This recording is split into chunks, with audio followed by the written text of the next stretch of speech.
Hanya karena boneka itu berantem, itu sesuatu yang tidak wajar. Tapi sebenarnya bukan sekadar FOMO-nya, tapi fanatismenya. Kepuasan apa yang mereka dapatkan? Kan itu yang bisa kita lihat kan sebenarnya gitu. Bagaimana bentuk Hmm, cintanya para penggemar K-pop di Indonesia terhadap figur idolanya hmm, sudah banyak. Dan ternyata hmm, hasilnya cintanya luar biasa.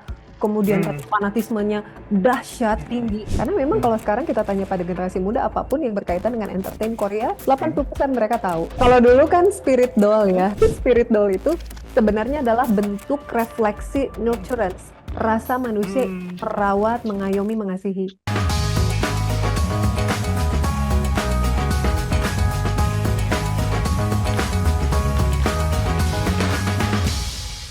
Ketemu lagi di Newsmaker, obrolan hangat one on one bersama saya Surya Perkasa. Sobat Medcop, Newsmaker kita pekan ini bukan orang, bukan isu, tapi boneka. Lebih tepatnya boneka Labubu. Boneka dari karakter monster lucu, karya dari Kasing Lung dari Hong Kong ini, viral dan sangat dicari di Indonesia. Di Jakarta bahkan pecinta Labubu ini rela antre sangat panjang. Dari pagi bahkan katanya ada yang dari malam untuk sekedar membeli boneka Labubu yang dijual di salah satu franchise asal Cina. Kita kita pengen tahu nih sebenarnya analisis fenomena yang anak muda Indonesia yang terjadi belakangan ini. Tentu saja kita sudah kehadiran narasumber yang sangat kompeten ya untuk berbicara tentang ini. Ini sudah hadir di Zoom bersama kita psikolog Efni Indriani. Selamat sore Mbak Efni, terima kasih waktunya sudah bergabung dengan kita.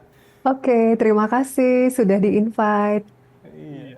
Mbak, ini kan boneka Labubu yang asli Hong Kong ya lebih tepatnya ini membuat sebenarnya kan yang membuat jadi tren dan viral ini kan sebenarnya ketika postingan Lalisa Manoban yaitu Lisa Blackpink itu bintang K-pop yang sangat terkenal sekali membuat sepertinya menciptakan fenomena baru di Indonesia gitu Mbak. Nah akhirnya kan ketika Lisa Blackpink mendapatkan Labubu dipeluknya, diunggahnya di medsosnya, kemudian meledak.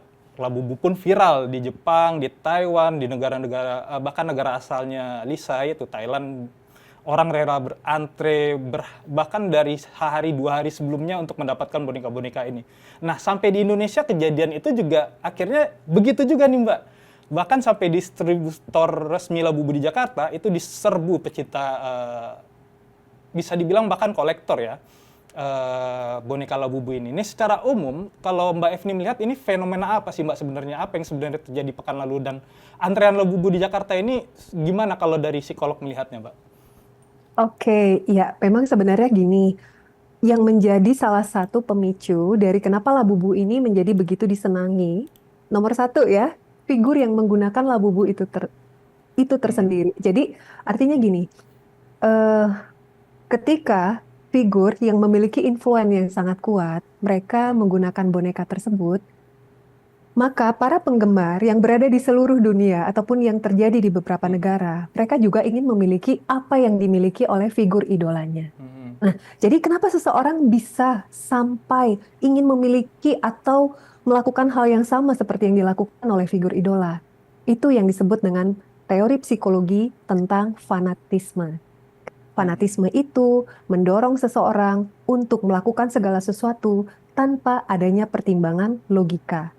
Dan dengan adanya exposure dari media digital dan media sosial saat ini, sangat mudah bagi seorang public figure yang sudah memiliki sejumlah atau begitu banyak penggemar, dan itu tereksposure dengan mudah sekali dan hmm, mendorong seseorang ingin melakukan hal yang serupa. hmm. Mbak, ini bisa dibilang ada fenomena FOMO sendiri nggak sih Mbak dari boneka Labubu dan tren fenomena yang terjadi di Indonesia belakangan ini? Ya, bisa sih mirip seperti itu ya, seperti layaknya Hmm, FOMO ketika seseorang menggunakan hmm, media sosial, mereka tidak mau kehilangan tren ataupun hmm, sesuatu yang sedang hits atau yang sedang terjadi saat ini. hmm, Ya, tapi sebenarnya bukan sekadar FOMO-nya, tapi hmm. fanatismenya. Karena kalau kita lihat Oke. banyak kajian-kajian riset yang dilakukan oleh Hmm, para ilmuwan, mereka mencoba meneliti seberapa besar pengaruh fanatisme terhadap perilaku konsumtif. Nah, jadi hmm, seberapapun mahalnya harga boneka Labubu, sesulit hmm. apapun mendapatkannya, tapi sudah ada unsur Hmm. fanatisme. Kenapa? Oke Karena oke. Labubu dipakai oleh seorang Lisa. Nah, Oh, itulah oke. yang membuat orang berbondong-bondong, ingin sekali, tidak terbendung Hmm. dan tidak terkendali. Nah, ini kan mereka berbondong-bondong, rela antri dari subuh, bahkan sampai ada katanya yang berantem demi boneka, mendapatkan boneka Labubu ini, Mbak. Ini tanda-tanda apa sih, Mbak Efni? Apakah ini hal yang wajar atau sebenarnya kalau dari sisi psikologi itu apakah sudah bisa dibilang tidak wajar gitu? Sebenarnya kalau kita berpikir bahwa hanya karena boneka itu berantem, itu sesuatu yang Hmm. tidak wajar. Tetapi kalau kita lihat dari tinjauan fanatisme tadi, ketika Hmm. fanatisme, maka fungsi kerja otak yang teraktivasi itu adalah bagian midbrain. Itu adalah Hmm. bagian yang mengendalikan feeling atau Hmm. perasaan. Dan Hmm. kontrol logika yang terdapat pada fungsi kerja otak depan itu menjadi tidak Hmm. maksimal. Jadi Hmm. makanya kita bisa memahami, karena seseorang memiliki fanatisme, Iya. dia akan menghilangkan kontrol logikanya dan melakukan apapun yang menjadi halangan dia, dan dia akan berupaya untuk Hmm. mendapatkan dengan Hmm. sebaik-baiknya. Ya, Mbak Efni, ini kan Mbak Efni tadi sudah bilang ada pengaruh influence sebenarnya yang di fenomena boneka Labubu ini. Nah, kita sempat menemukan bahwa memang ada research dari Southampton University yang bilang bahwa faktor media sosial, terutama untuk anak-anak remaja sekarang itu sangat mempengaruhi faktor spendingnya mereka, kemudian mempengaruhi faktor behaviornya mereka. Nah, itu sebenarnya kalau yang di Mbak Efni sendiri melihat, ini kan Labubu ini kan sebenarnya karakter dari cerita buku anak-anak awalnya dibikinnya. Nah, kemudian kenapa kita tahu sendiri bahwa sebenarnya boneka Labubu yang dari serial The Monster ini, The Monster sendiri kan tidak terkenal seperti film-film atau kartun-kartun yang pernah muncul di Indonesia gitu. Nah, tapi ketika ini Lisa Blackpink menampilkan boneka Labubu seperti ini loh, itu sebenarnya ada pengaruh sosial medianya itu besar atau tidak sih, Mbak? Kalau Mbak Efni bilang menilai? Oke, jadi sebenarnya gini, kalau kita bicara pengaruh sosial media, betul Mhm. untuk generasi muda, remaja, dan anak-anak sekarang memang Mhm. mereka lebih mudah terpapar informasi atau apapun karena adanya sosial media. Nah, Mhm. tetapi pada zaman dahulu pun, sebelum ada sosial media, beberapa hal pun bisa menjadi tren ketika hal itu Mhm. dipergunakan oleh public figure atau tokoh-tokoh idola di mana para penggemarnya memiliki fanatisme yang tinggi pada tokoh tersebut. Mhm. Nah, jadi Mhm. kalau sekarang peranan dari media sosial adalah untuk memudahkan menjangkau orang dari berbagai belahan dunia atau dari Mhm. berbagai negara untuk bisa lihat seorang Lisa Blackpink, dia pakai labubu. Nah, itu Mhm. begitu cepat menyebar, mungkin bisa dalam hitungan detik. Jadi kalau kita lihat yang bikin beda sebenarnya adalah proses Mhm. menyebarnya atau exposure informasi tersebut. Mhm. Kalau biasanya dulu mungkin butuh Mhm. menggunakan beragam media, entah media Mhm. cetak atau televisi dengan jangka waktu yang lebih panjang. Nah, Mhm. sekarang dengan adanya media sosial, hanya Mhm. dalam hitungan detik bisa viral. Mhm. Mbak, ini kan sebenarnya kan boneka Labubu yang kita melihat jadi fenomena yang unik tersendiri ya, yang akhirnya itu diviralkan oleh influencer besar seperti Lisa Blackpink. Akhirnya bahkan sampai kalau tidak salah itu di Thailand, bahkan sekelas senator-senatornya mereka, keluarga-keluarganya mereka, bahkan mereka terjun langsung. Nah, di Indonesia kan ini sebuah sesuatu yang sudah kita obrolin tadi bahwa sebenarnya ini nggak ada kaitannya. Labubu itu sendiri sebagai karakter tidak ada kaitan, tidak terkait begitu besar seperti karakter-karakter dari film-film atau kartun-kartun lain yang ada muncul di Indonesia. Nah, ini sebenarnya hal-hal unik yang sudah membuat orang Indonesia FOMO ini, atau ada faktor-faktor lain seperti Mbak bilang bahwa itu faktor influencer saja, atau mungkin ada faktor lain yang sebenarnya mempengaruhi hal ini, Mbak? Jadi kalau kita lihat ada Hmm. tahapannya. Tahap pertama Hmm. adalah influencer menggunakan produk ini dan Hmm. kemudian dibantu exposure-nya oleh sosial media. Iya, Oke. ya.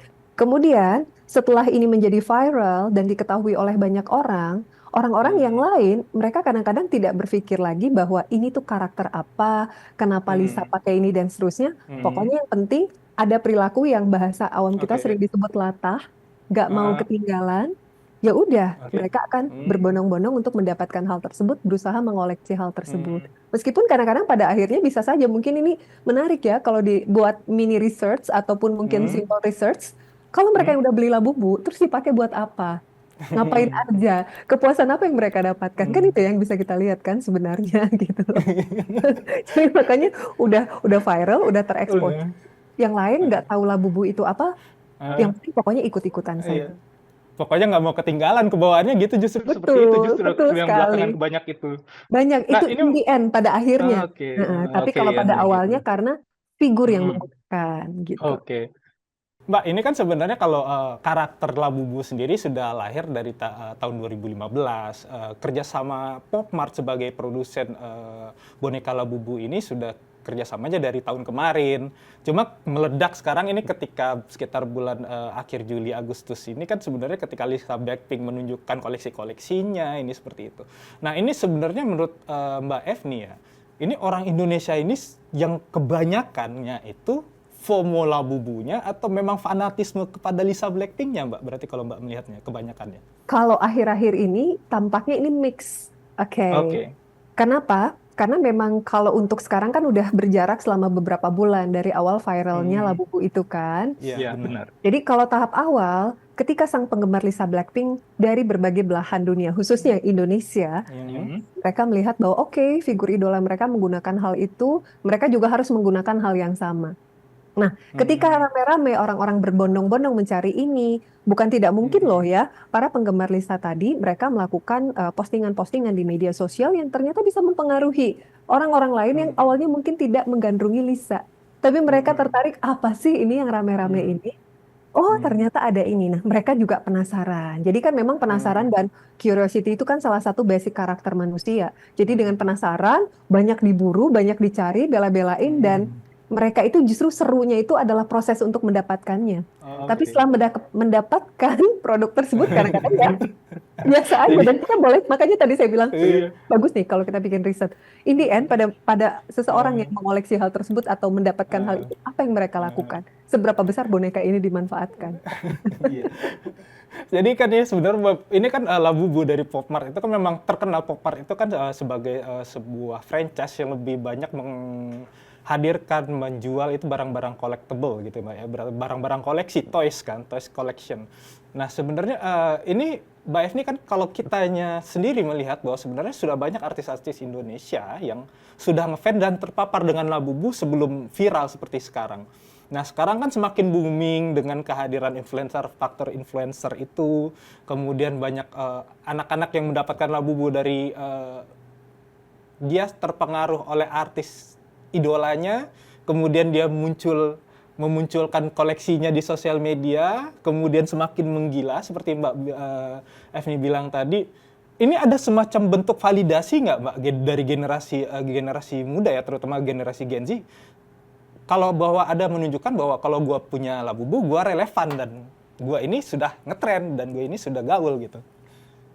Oke, sebenarnya kalau kita lihat apa ciri khas psikologis pada generasi muda, khususnya misalnya remaja. Remaja itu salah satu ciri khasnya adalah mereka berusaha punya conformity. Nah, conformity kan kadang-kadang kalau kita lihat di sekolah pakai kaos kaki warnanya seragam atau baju atau apapun. Nah, ternyata conformity itu kan bisa meluas karena sekarang kan kita mudah dapat informasi dengan bantuan media sosial tadi. Konformitasnya tinggi loh pada generasi muda khususnya remaja. Nah, ketika yang satu punya boneka Labubu, yang lain juga harus punya. Dan ketika sudah punya boneka tersebut, ya udah pokoknya kami ingin mendapatkan semua, kalau perlu semua ya, koleksi yang dimiliki oleh orang-orang. Nah, itu sih sebenarnya konformitas kuncinya di sana. Konformitas. Jadi memang sebenarnya memang untuk konformitas bahwa ketika sudah punya, sudah bisa dibilang kita satu golongan gitu, kita sudah temenan gitu Mbak ya gitu. Betul sekali, atau mungkin bisa jadi dia merasa adalah saya bagian dari remaja masa kini. Karena saya punya Oke. yang saya tahu tentang hal ini. Mbak, ini kan sebenarnya kalau boneka Labubu ini mungkin karena salah satu faktor yang paling besar awalnya ketika viral itu awalnya karena Lisa Blackpink sebagai bintang K-pop ya.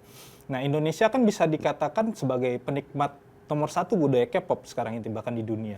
Nah kira-kira mengapa sih Indonesia bisa menjadi nomor satu? Apa sih yang membuat budaya Korea itu menjadi sekarang mengkilap di mata-mata remaja Indonesia ini Mbak? Oke, sebenarnya kan karena memang kemasan dari budaya Korea itu sendiri, khususnya yang berkaitan dengan entertain mereka, itu ternyata memang punya daya tarik tersendiri, khususnya pada generasi muda di Indonesia. Ya, beragam ya, mulai beragam dari entertain yang berkaitan dengan musik, film, Bahkan mereka juga menyediakan merchandise yang berkaitan Hmm. dengan hal itu. Kemudian Hmm. bagaimana strategi dari pihak entertain di sana untuk membuat Hmm. figur-figur atau tokoh-tokoh yang terjun Hmm. ke entertain tadi menjadi figur idola khususnya untuk di Hmm. Indonesia. Jadi sebenarnya itu sih ya.